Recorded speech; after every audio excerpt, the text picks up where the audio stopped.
So today, the topic being evolving modes of education, I thought I'll talk a bit about the blended learning. I think there were quite a bit of discussions on that as well as a means to bridge the skill gap. We have heard about these type of modes of learning. Maybe we heard about flipped learning about a couple of years back, where the students learn outside the class, come to the classroom, and interact with the faculty to ask doubts and to learn more. An online learning where maybe it's predominantly self-paced, it's available with a lot of MOOC platforms and other platforms to consume the courses on their own. The blended learning and hybrid learning, sometimes it is used interchangeably, but more in terms of bringing an online element and a physical element together. Right? Now, learning itself, like we have seen in the last maybe 8-10 years, and we are talking about 2047, it will continue to evolve. Now, I just wanted to quickly talk about a few facets of this change itself, maybe starting with culture. The generation that is now and coming ahead is much more comfortable communicating with images, much more wanting to be part of a creation and collaboration rather than just consuming what has been created by someone else for them. The content is becoming smaller and smaller. The attention span is less. There is a lot of focus on creating content that is outcome oriented. Right? The channel, there is a lot of different channels being made available today, whether it is discussion forums, whether it is simulations, whether it is game-based learning. And from a workplace perspective, there is a lot of expectation from the corporates that I want someone who is more skilled rather than just being knowing something as a theoretical concept.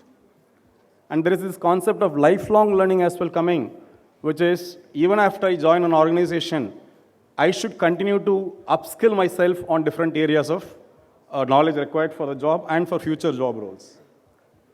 The classroom concept, where I get my education, in an online context, if you take a platform, that gives a anytime, anywhere learning. I do not have to be at a physical classroom to learn. And different methods and practices, including gamification and AR/VR.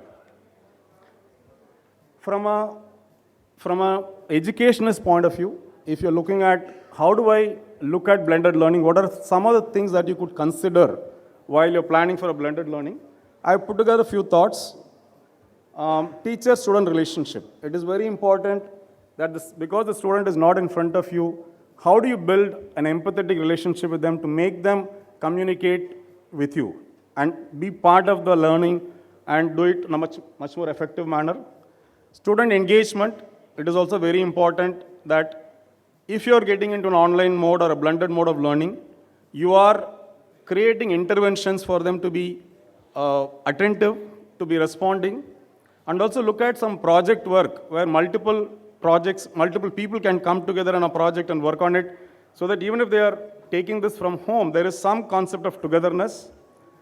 There is technology. Definitely that plays a bigger role in terms of maybe the kind of tracking and personalization that the platform can provide, and also the different technologies that comes in terms of AR, VR, and right now we're talking about metaverse as well.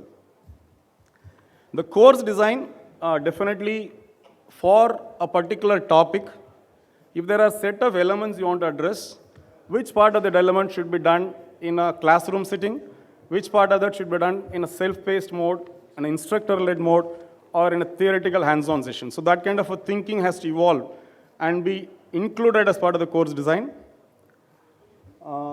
The teacher training and motivation. It is very important that we are sort of, in some sense, assuming that a teacher who was comfortable in a classroom teaching is quite comfortable doing this in a digital manner as well. Maybe not. Are we really putting effort to make sure that they are quite comfortable with the digital technologies around that? And is it becoming an extra load on top of what they're doing already today? There is also additional responsibilities for the students in terms of time available with them, in terms of multiple attempts at the learning itself. And the last one, getting a feedback from the student in terms of the whole process, because they're not sitting in front of you, making sure that they're comfortable with the overall experience, overall course outcome, program outcome, and you're able to establish that the blended learning has not compromised on those objectives. Many of you today might be offering a campus program. So if you're looking at adopting a blended learning, these are some of the areas you could explore. The first one is a completely online program. For example, something like a BSc Data Sciences program, you could completely create it as an online program in a blended mode. Maybe some portions taught in the classroom and some portions taught in a completely online mode. It is 100% online, but you can always include certain industry components as part of that so that you are able to bring in that industry flavor to it. The second one, you can look at, you are running a typical management or an engineering course today, and if you want to add more new age technologies to be added as part of the curriculum, you can pick up certain skills, certain courses, for example, a machine learning, IoT, blockchain, or something related to non-IT, maybe something about related to electrical vehicle manufacturing, right? So there are certain things you can always look at, IT or non-IT, and embed them in your current course. Now what that does is it brings the industry flavor to their existing curriculum, and when they graduate in 4 years' time, they are much more employable, ready, and acceptable to the corporate than just based on academic content. Now, this could be done in two ways. You could look at doing it as a standalone course, or you could look at integrating into your existing or a new degree program. Now, the fact that this is a blended learning and online learning, it also gives you the flexibility to bring the educator from anywhere.